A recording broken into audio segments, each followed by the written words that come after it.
Hey, welcome back to the podcast, everybody. Scott Fischer with Options for Senior Living. And you are listening to Don't Let Haboob Hit You in the Face. And if you have not seen what a haboob is, well, there's the picture of one. That's what it looks like. Looked like here last summer as a 65-mile wide, 1 mile tall wall of dirt hit greater Phoenix area. And that's Arizona State University getting swallowed up just over my shoulder. The crazy thing about these dust storms, these haboobs that hit us in the late summertime, is that we know it's the season for them. We know it could happen at any time. Many times we get up in the morning and we go to work and we'll see some clouds out over the horizon or whatever, and they're gathering over the eastern mountains, and we go, it's like a little rain today maybe. And then we are shocked when we come home from work and it's this. You guys, for 25 years, I have worked more than 25 years now. I have worked with families who love someone who is aging and their journey is taking twists and turns and presenting challenges to the family. And they are shocked when there's problems and emergencies come up and things happen, diagnoses, illnesses, scams, you name it. Haboob visits families. I started this as a conversation with myself and other professionals who have a front row seat to what's going on with families. And I couldn't be more excited. And then today, I'd introduce you to Jodie Khotim. Jodie has a front row seat. She has 2 front row seats, and we'll get to both of those. Jodie's a social worker by trade. We've known each other for more than a decade. She's a community engagement coordinator for the Arizona Alzheimer's Association. So Jodie, you have a front row seat to this. Thank you for joining me today and sharing your perspective and wisdom. It's good to see you. Thank you, Scott. It's great to see you too. And thank you so much for this opportunity to talk about something that clearly I'm so passionate about and touches me professionally. And now I'm impacted personally. So I'm really excited to be a part of today's podcast and to speak about something that I think will affect most everybody in their lifetime, unfortunately. Yeah.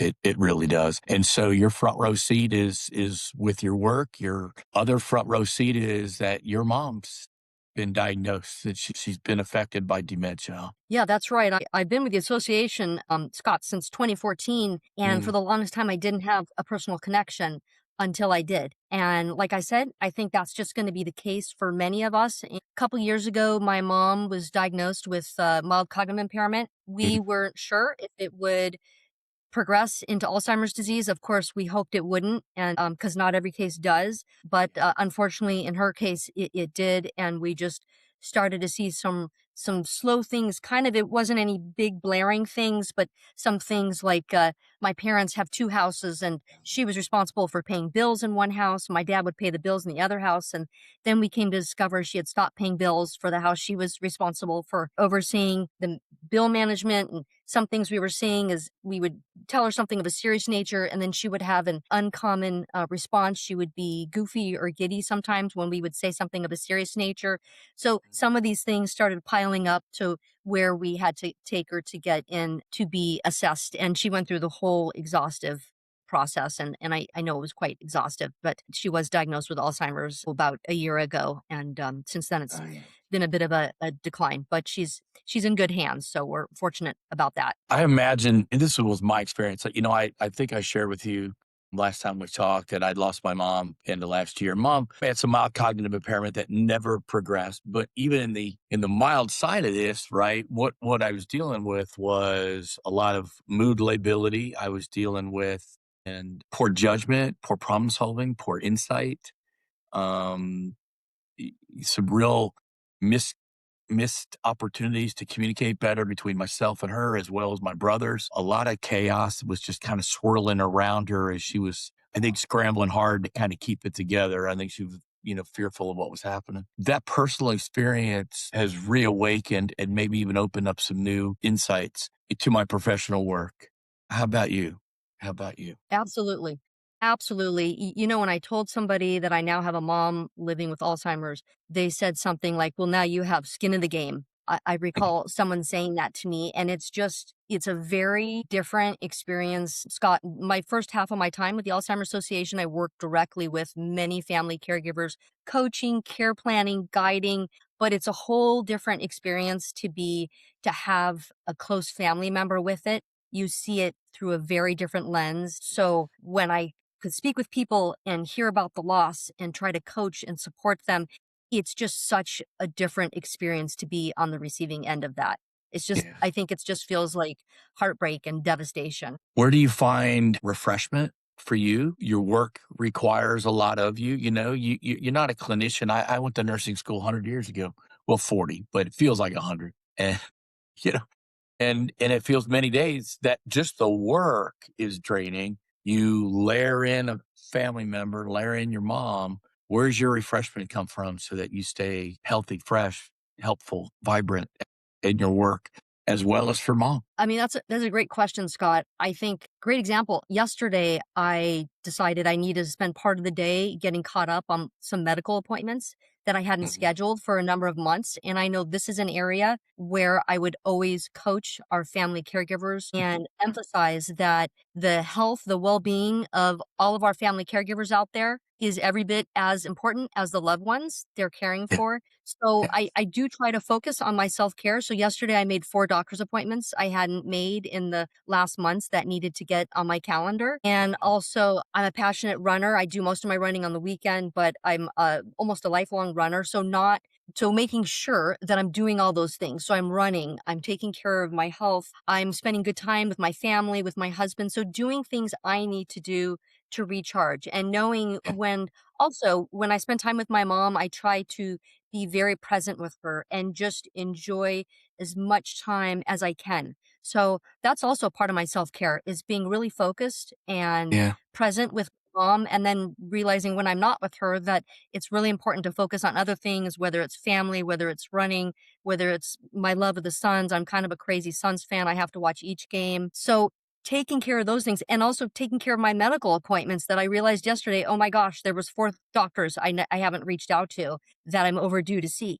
So I think that's a big part of it too, truthfully. Huge, huge. We tell family caregivers all the time, and I bet you got some statistics on this, that often, particularly spouses of someone who's been diagnosed, have a higher degree of incidence of having their own healthcare issues um, accelerate, get out of control. You see people precede their loved ones who've been diagnosed because they've neglected their health, they've neglected their blood pressure issues, they've neglected their congestive heart, whatever the issues are. And while they're giving their best to their spouse, have not done the self care things. And so the fact that you're having to do those things reiterates to why you tell people exactly what you've been teaching them for all these years. Right, and I'm not even a full-time caregiver. My mom is in a memory care, but I just realized yesterday that, oh, there was 4 doctors I hadn't reached out to that I was overdue to Yeah. see. Yeah. And just knowing that, you gotta do that, and Yeah. also we know with caregivers, my dad just turned 89 actually yesterday, and we had to move her not so much I think sometimes it's due to people's advanced age, but also I Mhm. think we just have to recognize that not everybody either has the innate skills to be a caregiver or can acquire those skills. And Yeah. so, there were a couple of those factors at bay in terms of why we hit a point last summer when we thought, okay, my mom needs a higher level of care. Mhm. And so not everybody, even if they can do it physically, not everybody's equipped to take on the skills and the expertise needed. A caregiver so much is asked of them. Yeah. We're living that with my in-laws right now, Jody. Mom had concerns. Dad had a couple of big strokes. It's now showing up as some memory loss issues and things, right, as this thing has gone on over time. And the damage from the strokes is really showing up. And so his functionality and his cognitive skills have really diminished. But mom knew that a couple of years ago and couldn't do the day-to-day care stuff with dad. So he's been in assisted living. We recently just moved him to a higher level of care because he does need more supervision and more hands on deck now than he did. He needs more caregivers more readily available to him than in kind of a larger setting. But Stacy had revelation last week. She came home a week ago, Friday, and she was really devastated, really sad. Her dad's her, dad, right. And she was really saddened by the visit. And she came back from a few days of reflecting on that and said, I think I need to change my expectations. I need you because what you just said was I got to go over there and be my best and show up and be my best for my mom and be refreshed so that I can show up and be present for her, I think was the word you used. And I think Stacy was having a hard time finding that ability to be present because she was saddened by the reality, the enormity of it, the reality of it. Talk a little bit more about that, if you would. And maybe that's been some of your experience too. Absolutely. I think that readjusting expectations is very important. Something Mm. we did in our own situation before my mom moved to her new community last summer, we were having weekly calls. So in my family, I have a sister who lives locally. I have a brother in Orange County, California. Then, of course, my father. So something we started early on, and I think it was really helpful, is we would have a Sunday phone call with not with my mom, but with my siblings and my dad every Sunday in the afternoon. We were kind of talking about how's mom doing? Are we noticing any challenges? So just keeping a really good line of communication Mm. open.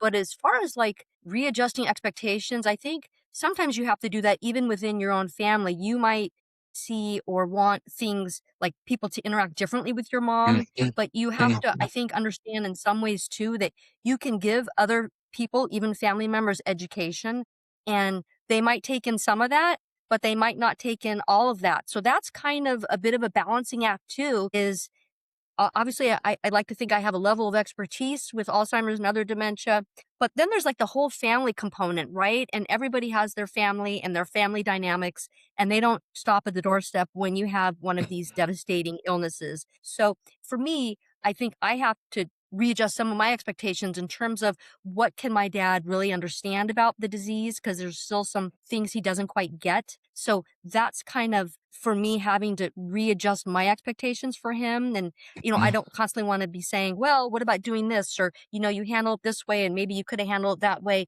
because that can in turn cause more, family friction with my dad, which I want to avoid. So I kind of have the position of trying to share valuable information, but understanding people's ability to take it in varies. And Yeah. that's okay because that's human nature. Does dad see you as the daughter or someone of an expert or both? Or depends on the day?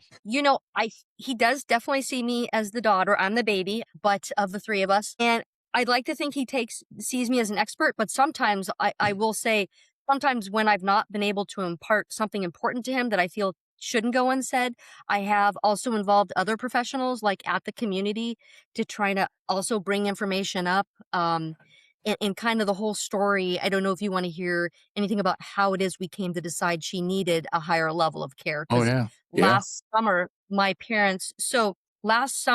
parents typically spend the entirety of the summer in their Flagstaff home. Flagstaff had no day programs at the time. I believe they just now got some day program in Flagstaff, which is kudos to them. But Yes. because my mom had been attending a day club in Phoenix as of early last year, it was decided that their summer would consist of them going back and forth between Phoenix and Flagstaff so they could enjoy their time out of the terrible heat and enjoy themselves up there. Then she'd come down to Phoenix several days a week to go to her day program. We think that that may have hastened some decline with her, but so that's what the time was looking like, where they were splitting their time between Phoenix and Flagstaff. And last summer, there was a day in the middle of June when I received a phone call from my dad. It had just turned dark in Phoenix, and I received a very frantic phone call from my dad that he didn't know where my mom was, that she had gone for a walk in their community, and he had said okay to it because his understanding was she was walking with a charged phone. Turned out not to be the case. The phone was dead. Mhm. And I don't know if you know anything about Flagstaff, but it has like a dark city ordinance, so it's very dark in Really Flagstaff at dark. nighttime. Yep. Really dark. Fortunately, she was not gone for later than 15 minutes. But to receive what would turn out to be one of the most upsetting phone calls of my life, where I almost physically collapsed when my dad says, I don't know where your mom is. I can't reach her. It was only 10 or 15 minutes, but Scott, that was a real turning point for me. I decided right then and there a couple things had to change. Yeah. Yeah. So I kind of brought that to them, and kind of from that point on, I decided two things needed to change. I decided we've got to stop having her split time between Phoenix and Flagstaff. She needs to be in Yep. Phoenix so Yep. she can go to her day program, which was really her reason to be and is her reason to be. And I also decided she needed a higher level of care. So that was Yeah. something I was determined to bring to my siblings and my father. And with my siblings, it was met with support, but my dad wasn't quite ready to see that. Not the part about Phoenix and Flagstaff. He was fine with her staying in Phoenix, but he wasn't ready to have her not live with him. So that took a bit of convincing. Yeah. Yeah. Um, Kudos to you and to our audience. Here's a note. Jodie had a thunderstorm roll in that could have been a big, big mess if she had gotten farther away and dad didn't recover her. But you acted upon that, where you didn't wait for something even more profound. And there are families that would have ignored what you guys acted upon. And you guys as kids and even your dad working through it. Because another stormy time of my life, not only did I lose my mom last year, but in 2010, I went through very hard divorce. Wasn't expecting it. I'd been married 22 years. And one of the hardest parts of that, Jody, was being alone. You're used to having somebody at arm's length all the time. Yeah. And all of a sudden that person wasn't there anymore. And the odd part of that is it gave me insight when I was having a hard time sleeping and I felt amputated. What does it feel like to your dad or anyone who's been married 40, 50, 60 years and why they're reluctant to let go? They don't want to be alone, man. Even if it's a chaotic mess, you see families having a hard time unplugging or letting go because being alone might be one of the most frightening, if not the most frightening emotion we face. Sure. And I think that my parents have been married, Scott, like 63 years. So Yeah. they have been in each other's lives the majority of their life. So when I Yeah. first broached the topic with my dad that I think we need to move her to a higher Yeah. level, he Yeah. wasn't ready to hear that. And Yeah. he got upset. He got upset and he wasn't ready for it and she wasn't ready for it, but it's what we needed to do to Yeah. maintain her safety. And so she also misses him a lot and very much her identity is tied to him. And invariably when I visit her, even if my dad is nowhere near, she is very obsessed about my dad. When is he going to be there? And she's very obsessed about my dad's car. My mom's room faces the parking lot and she is always fixated with finding my dad's car, even when it's not there, or my dad. So for both of them, it goes both ways. They are so used to just being a part of a couple that Yeah. you can't underestimate the impact on either of them. And he has gone to Yeah. some support groups here and there and done some education, but it's been a hard road. And also I think when someone's in their upper 80s, it's not the easiest thing to learn to ask them to relate to their loved one of 60 plus years in a totally new way. It's not a small ask, I guess is what I'm Yeah. saying. Yeah. Yeah. That's a hard thing, man. And I applaud your dad's courage for putting her safety ahead of that, but it doesn't diminish the reality of what it feels like to him and her both, of course. And for you guys as kids to know that their separation is a very tender spot for the both of them. And so I just want to just acknowledge that and put it on the table and our audience to hear that because, Jody, as professionals, we coach, we counsel, we guide, that's how we make a living. We do this all day long. Like we were talking about earlier, like when it's our family, it's so Oh yeah, real and raw. Yeah. 100%. It's just very challenging to be Yeah. experiencing those things firsthand. But Yeah. it took away time, but she's been there now since July, and of course, we had to use that therapeutic fibbing to get her there, and that was all very Yeah. orchestrated. So before my mom moved in, 6 months prior, she'd been attending the day club in the same area. So she had some familiarity. With the help of the day club, of course, we came up with the fib. I think she saw right through it.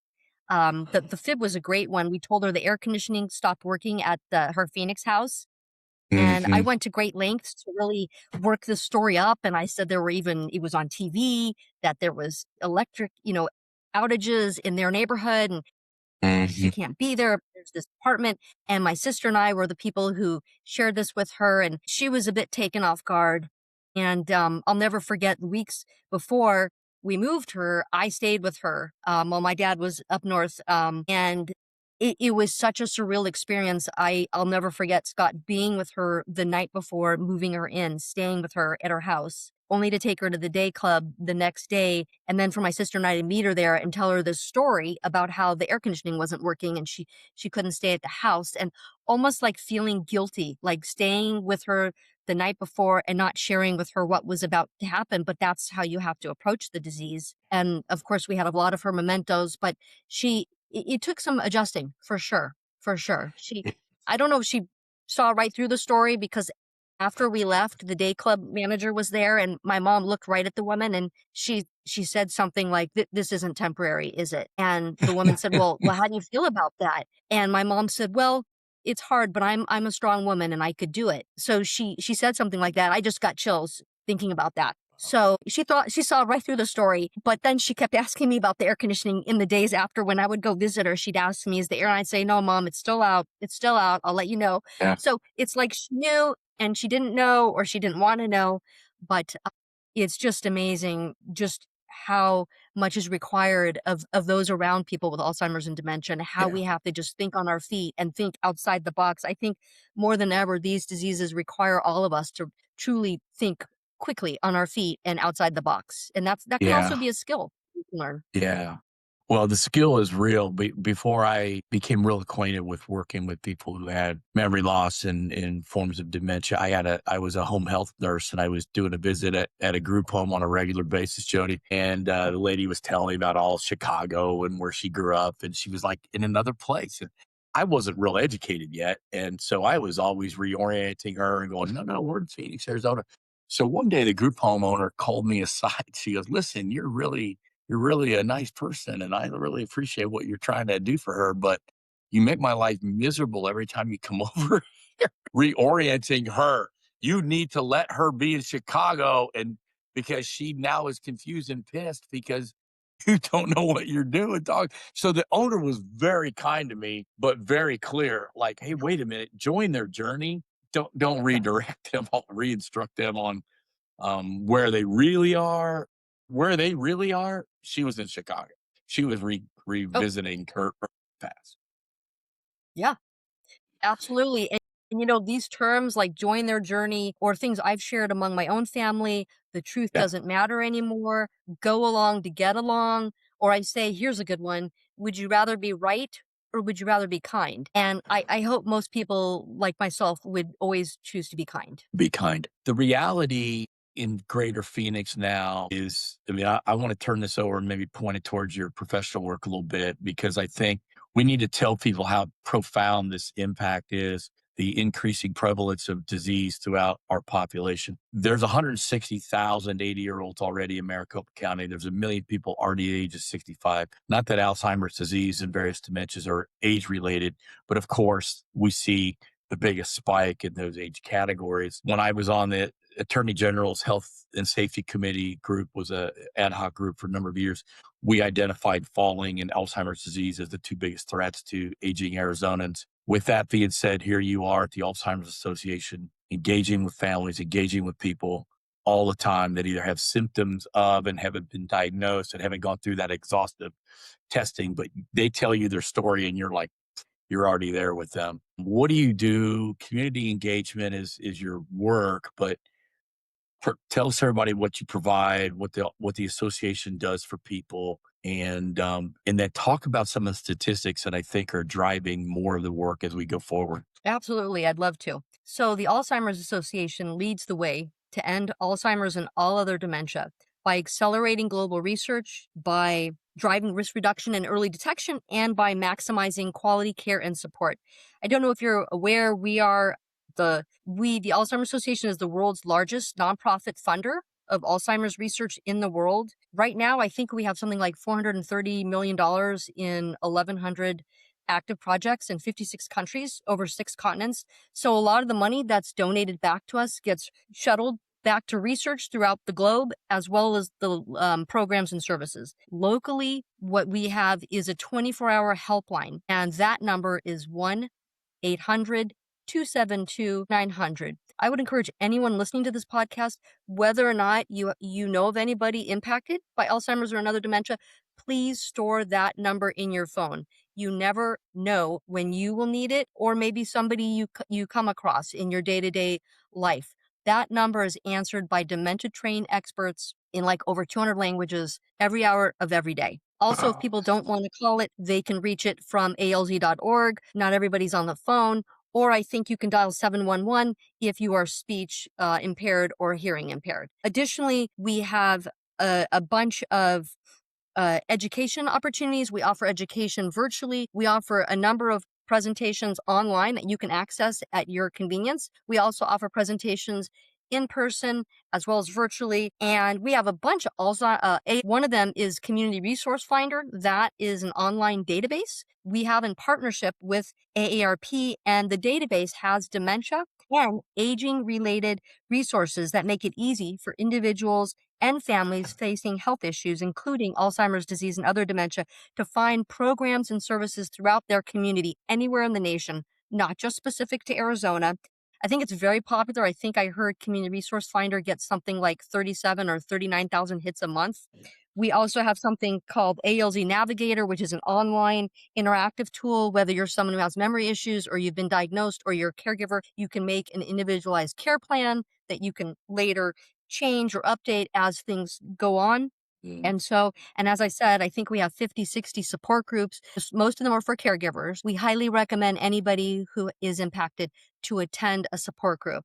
Doesn't have to be in person. It can be from the comfort of your home. It can be virtual. Some of them are even via telephone. And then we have one through online support called ALZ Connected. So we very much believe people should be in a support group. They should have access to our helpline. And they should check out alz.org because there's a wealth of information on our website. I haven't even seen it, and I've been with the association since 2014. So we have a lot of resources, and we never want people to feel they have to go on these journeys by themselves because it is such an isolating, devastating diagnosis, these conditions we're speaking of, that we always want them to know we are a phone call away, and often through Helpline is where they make their first contact with the Alzheimer's Association. That's a little bit, go ahead, about what we do, and I can definitely love to share some of the statistics because they're pretty they're a haboob all on their own. Scott, I'm going to take your bring it. Yeah, bring it. Let us know what the latest research shows. Yeah. I mean, I'm going to tell you, but I mean, buckle up because a lot of people are not aware how widespread. So right now, we know there's, I think, 7.2 million Americans living with Alzheimer's over 65. That number is projected to almost double to 14 million by 2050. We know that there are 12 million caregivers out there providing unpaid care made up of family and friends for these individuals. Locally, there's 151,500 individuals with Arizonans living with Alzheimer's. And in 2025 alone, it's estimated Alzheimer's will cost the nation, I believe, $84 billion. Alzheimer's kills more people than breast cancer and prostate cancer together. At age 45, the lifetime risk is 1 in 5 for women, 1 in 10 for men. Women in their 60s are more than twice as likely to develop Alzheimer's as they are breast cancer over the rest of their lives. So we know that also Alzheimer's, while it is not a normal part of aging, we know that age is the highest risk factor, and we know 1 in 3 seniors will die from Alzheimer's or another dementia. So I think once you hit age 65, everybody's individual risk doubles every 5 years for Alzheimer's.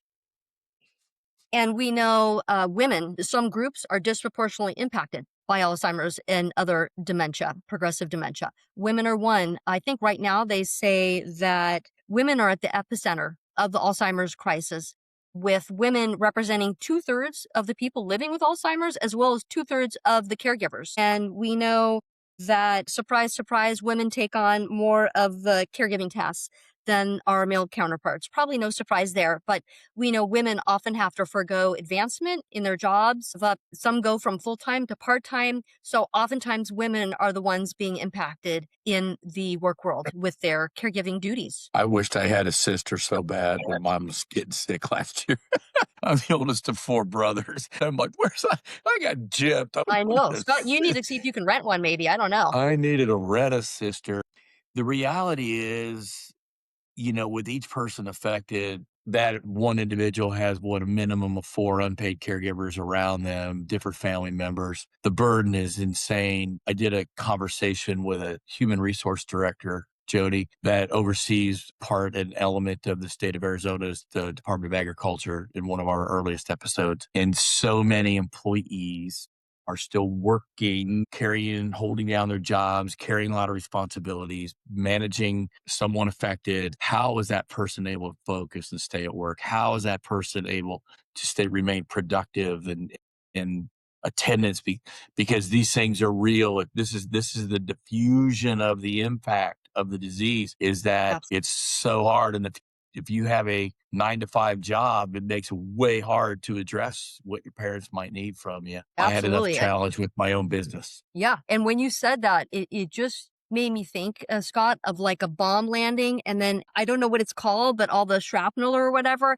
And that's the thing we know about these diseases is these are not individual diseases. These affect families, communities. So the impact is vast. It's certainly not just that one individual. It's the person who has to leave work early or who has to maybe start working from home, or it has so many repercussions that I think it's really important that if one person feels like they're doing the bulk of the work and there are more family members, then we have to really empower them that it's necessary for them to reach out and ask for help. And if other family don't live locally, you can give them other things to do. Maybe they can do research, maybe they can help pay for some respite. But it's important for just not one person to take on these monumental tasks, especially when, in all likelihood, they may have families, they may have Yeah. jobs, so they have other responsibilities that they're juggling at the same time. That's just the reality of it. Yeah.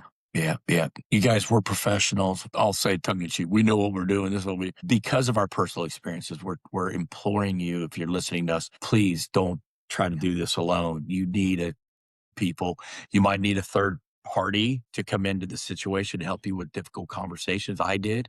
I had to get a third person because mom and I were just at odds with each other. She wasn't hearing it. And she was only seeing her son telling her what to do, not a trusted professional alongside. So I had to get a trusted professional that could help break some of that down. I'm sure you recommend in some families, they get a third party to come help be a voice of reason or a objective, outside voice into this thing. And so before we get out of here, Jodie, and I can't tell you how much I appreciate your sharing and your personal journey, but the phenomenal work that you guys at the association do for our community. What besides don't do it alone? Is anything else as we've been talking today? Any things that you might tell other professionals, church pastors, social workers, financial advisors, if you've got these people in your life or you've got adult kids in your life, what should they be listening for or maybe even asking about to illuminate so that, man, they could guide them over to you guys and pick up the phone. It doesn't cost anything to call you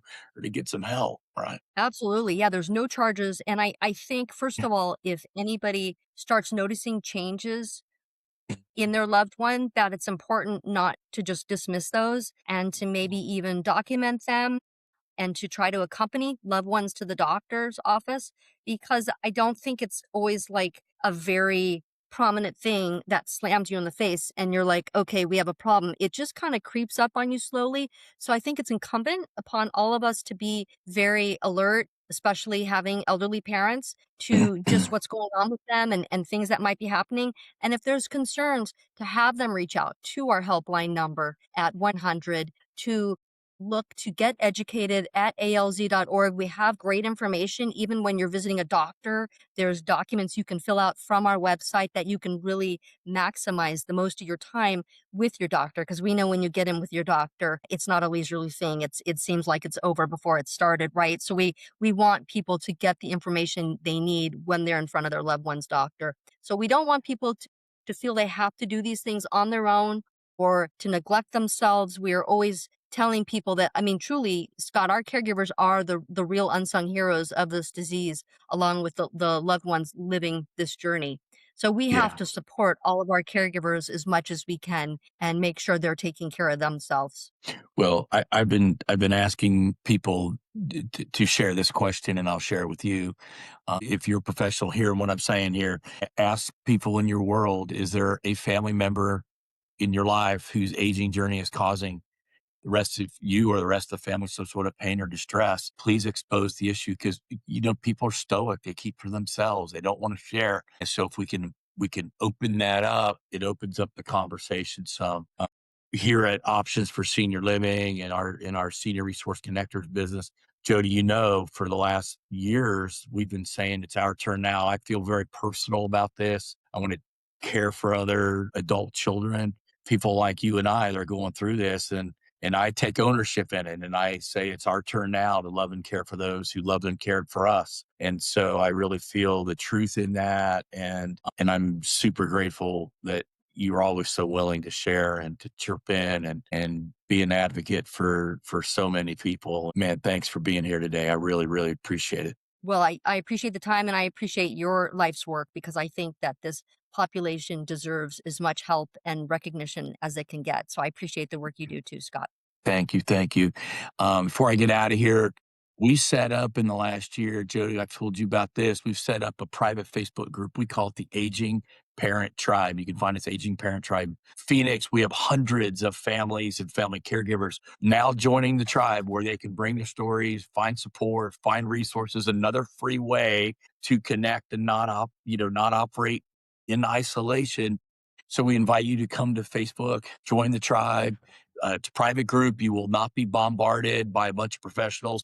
There'll be some contributions from some of the professionals in there, guides, tips, helpful hints, but you're not going to be pummeled by opportunistic business owners to take advantage of vulnerable people. We want you to come be there, feel safe and share. And so we call that, once again, the Aging Parent Tribe. If you're in transition, you need help, you need some insight to this. I've owed Options for Senior Living for 23 years. My family and I operate that business all over the greater Phoenix area. We provide a free service to families to help them navigate the complexities of long-term care and finding the right memory care, assisted living care when that time comes. And so we're honored to answer those calls and help families in any way we can. So check us out at optionsforseniorliving.com. I hope you come back and join us for another episode. I'm having a blast talking to my buddies and professionals all over Phoenix, and for some of these conversations are with friends of mine from outside the valley. So once again, Jody, thank you for your time this afternoon. And you guys like and follow and download and do all the stuff. And you can Thanks find for telling Jody me and all about her. that. I'm going to join it. Yeah, you betcha. All right, listen, I'm going to get out of here. Thank you again. Look forward to seeing you on the next episode. Take care. Thank you.